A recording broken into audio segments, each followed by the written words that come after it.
ധന്യനായ കർത്താവിന് മഹത്വം എല്ലാവർക്കും പ്രഭാതവന്ദനം. ദാനിയേലിന്റെ പുസ്തകം 12-ാം അധ്യായം അതിന്റെ 13-ാമത്തെ വാക്യത്തിൽ നമ്മൾ ഇങ്ങനെ വായിക്കുന്നു: നീയോ അവസാനം വരുവോളം പൊയ്ക്കൊള്ളുക, നീ വിശ്രമിച്ച് കാലാവസാനത്തിങ്കൽ നിന്റെ ഓഹരി ലഭിപ്പാൻ എഴുന്നേറ്റ് വരും. അപ്പോൾ ഇവിടെ ദാനിയേലിനോട് ദൈവത്തിന്റെ ദൂതൻ പറയുന്ന കാര്യമാണ് നീയോ അവസാനം വരുവോളം പൊയ്ക്കൊള്ളുക, നീ വിശ്രമിച്ച്, അതായത് മരണത്തെ ഇവിടെ കുറിക്കുകയാണ്, നീ വിശ്രമിച്ച് നിന്റെ ഓഹരി പ്രാപിപ്പാൻ കാലാവസാനത്തിങ്കൽ എഴുന്നേറ്റ് വരും എന്ന് പറയുമ്പോൾ മരണം താൽക്കാലികമായ മരണം, ജഡത്തെ ഇല്ലാതെയാക്കുന്ന മരണം. ഈ മരണത്തോടുകൂടി നമ്മൾ ദൈവത്തിന്റെ പൈതൽ ക്രിസ്തുവിൽ മരിച്ച മൃതന്മാർ വിശ്രമത്തിലേക്ക് പോവുകയാണ്. വിശ്രമത്തിലേക്ക് പോയി അവിടെ അവർ എന്നും വിശ്രമിക്കുകയല്ല, ഒരു കാലാവസാനം വെച്ചിട്ടുണ്ട്. അന്ത്യന്യായവിധി എന്ന് പറയുന്ന ഒരു കാലാവസാനം വെച്ച് വയോധികനായവൻ വന്നു, സിംഹാസനങ്ങളിട്ടു, പുസ്തകങ്ങൾ എടുത്തു, പുസ്തകത്തിൽ കാണുന്നത് പോലുള്ള അന്ത്യന്യായവിധി. അപ്പോൾ ഈ അന്ത്യന്യായവിധി വരുന്നത് വരെയും എന്ത് ചെയ്യുകയാണ്? ഒരു വിശ്രമത്തിലേക്ക് ദൈവത്തിന്റെ ജനത്തെ ഒരു വിശ്രമത്തിലേക്ക് പാർപ്പിക്കുന്നതായി നമുക്ക് കാണുവാൻ കഴിയും. സ്വർഗത്തിൽ ഏതോ ഒരു ഭാഗത്ത് ദൈവം പ്രത്യേകമായി രൂപകൽപ്പന ചെയ്ത ഏതോ ഒരു ഭാഗത്ത് വിശ്രമത്തിന് വേണ്ടി ഏൽപ്പിക്കുകയും അന്ത്യന്യായവിധിയെങ്കിൽ ഓഹരികൾ പ്രാപിപ്പാൻ, അവകാശങ്ങൾ പ്രാപിപ്പാൻ, കിരീടങ്ങൾ പ്രാപിപ്പാൻ എഴുന്നേറ്റ് വരുമെന്ന് വ്യക്തമായി ഇവിടെ രേഖപ്പെടുത്തിയിരിക്കുന്നു. അതുകൊണ്ട് ദൈവത്തിന്റെ പൈതലെ നമ്മൾ അറിഞ്ഞിരിക്കേണ്ട ഒരു വസ്തുതയുണ്ട്.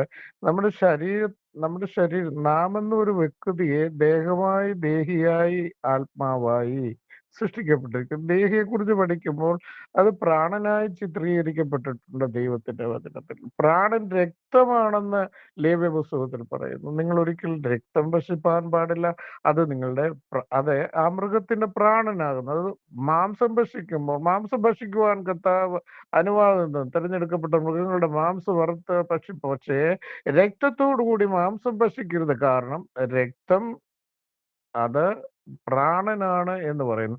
അപ്പോൾ ഈ പ്രാണൻ 23-ാം സങ്കീർത്തനത്തിൽ ദാവീദ് വ്യക്തമായി പറയുന്നു, അവൻ എന്റെ പ്രാണനെ തണുപ്പിക്കുന്നു.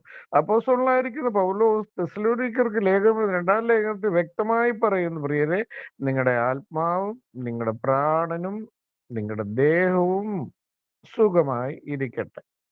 അനിന്ത്യമായി കർത്താവിന്റെ വരവെങ്കിൽ ഇത് മൂന്നും കാണപ്പെടുവാൻ്റെ കൊണ്ടും ഇടയാകട്ടെ എന്ന് അപ്പോസ്തലനായിരിക്കുന്ന പൗലോസ് പ്രാർത്ഥിക്കുന്നു. ദേഹത്തെയും ദേഹിയും ആത്മാവിനെയും കുറിച്ച് നമ്മൾ സംസാരിക്കുമ്പോൾ ഒരുപാട് മാർമിക വിഷയങ്ങൾ ദൈവദിനത്തിന്റെ അടിസ്ഥാനത്തിൽ ഇതിനെക്കുറിച്ച് സംസാരിക്കേണ്ടതുണ്ട്. അപ്പോൾ കാലാവസാനത്തിൽ ജഡം ഇവിടെ അവസാനിച്ചു പോയാലും കല്ലറയ്ക്കുള്ളിൽ ആ ജഡത്തെ കൊണ്ടുവച്ചാൽ അതിന് കർത്താവ് ആദ്യഫലമായി ഓർത്തെഴുന്നേറ്റിരിക്കുന്നു എന്നാ പറയുന്നത്. ആദ്യഫലം കർത്താവാണ്, പിന്നെ കർത്താവിനുള്ളവർ എന്ന് പറഞ്ഞാൽ കർത്താവിന്റെ കല്ലറ തുറന്നു കിടക്കുകയാണ്. പിന്നെ ഓപ്പൺ ഗ്രേവ് നമുക്കറിയാം, പാലസ്തീനിലെ ഇസ്രയേലിലെ അതൊരു ഓപ്പൺ ഗ്രേവ് ആണ്, ഒരു തുറന്ന കല്ലറയാണ്. വേറെ ആരുടെയും കല്ലറ അങ്ങനെ തുറക്കപ്പെട്ട് കിടക്കുന്നതായി നമുക്ക് കാണുവാൻ കഴിയുന്നില്ല. അതിനുള്ളിൽ കർത്താവില്ല എന്ന് ലോകത്തിലെ സമസ്ത മനുഷ്യർക്കും അറിയാം. ഈവൻ ദൈവമില്ല എന്ന് പറയുന്ന നിരീശ്വരവാദികൾക്ക് പോലും അറിയാം കർത്താവിന്റെ കല്ലറ തുറക്കപ്പെട്ടിരിക്കുകയാണെന്ന്. കാരണം കർത്താവ് ഉയർത്തെഴുന്നേറ്റു. അപ്പോൾ ആദ്യഫലമായി ഉയർത്തെഴുന്നേറ്റ കർത്താവ് നമ്മുടെ ശരീരം ഇവിടെ ഈ മണ്ണിനോട് ചേരുമ്പോൾ നമ്മയും ഇന്ന് കല്ലറയ്ക്കുള്ളിൽ കൊണ്ടുപോകുന്നു. പക്ഷെ നമ്മുടെ ഈ കല്ലറ തുറക്കപ്പെടും. കാരണം കർത്താവിന്റെ കല്ലറ തുറന്നു കിട്ടും.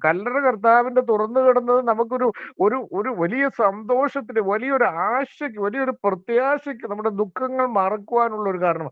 നമ്മൾ അതിലേക്ക് ആ തുറന്ന കല്ലറയിലേക്ക് നമ്മൾ കണ്ണോടിച്ചാൽ നമുക്ക് മനസ്സിലാകും, കർത്താവിനെ കൊണ്ടുവച്ച സുഗന്ധ ധൂപവർഗങ്ങൾ പൂശി കർത്താവിനെ കല്ലറയിൽ കൊണ്ടുവച്ചുവെങ്കിലും ആ കല്ലറ തുറന്നു കിടക്കുന്നതിന്റെ അർത്ഥം ദൈവത്തിന്റെ വയതിലെ നീ ഞാനും കല്ലറയ്ക്കുള്ളിൽ ഒടുങ്ങിപ്പോകേണ്ടവരല്ല. നമുക്കൊരു വിശ്രമ സ്ഥലം മാത്രമാണ്. നമ്മുടെ ശരീരം വെക്കുന്നവരോട് അത് മണ്ണായി തീരുമ്പോൾ നമ്മുടെ ആത്മാവിന് പാർക്കുവാൻ ഒരു വിശ്രാമ സ്ഥലം ദൈവം ഒരുക്കിയിട്ടുണ്ട്. മാത്രമല്ല കാലത്തിന്റെ അന്ത്യത്തിങ്കിൽ നമുക്കൊരു ഓഹരിയും ദൈവം വെച്ചിട്ടുണ്ട്. അതുകൊണ്ട് തുറന്നു കിടക്കുന്ന കല്ലറ കണ്ട് സന്തോഷിക്കുമ്പോൾ നിന്റെ മനസ്സിനോടും നീ നിന്നോട് തന്നെ പറയണം, എനിക്കും ഇങ്ങനെ ഒരു കല്ലറ, എന്റെ കല്ലറയും തുറക്കപ്പെടുന്ന ഒരു ദിവസമുണ്ട്. ഞാൻ സാധാരണ മനുഷ്യൻ പട്ടുപോകുന്നത് പോലെ പട്ടുപോവുകയില്ല. ദ്രവത്വമില്ലാത്തൊരവസ്ഥയിലേക്ക് ദൈവം എന്നെ നടത്തും. അതുകൊണ്ട് ഈ ലോകത്തിലെ കഷ്ടങ്ങൾ എനിക്ക് സാരമില്ല.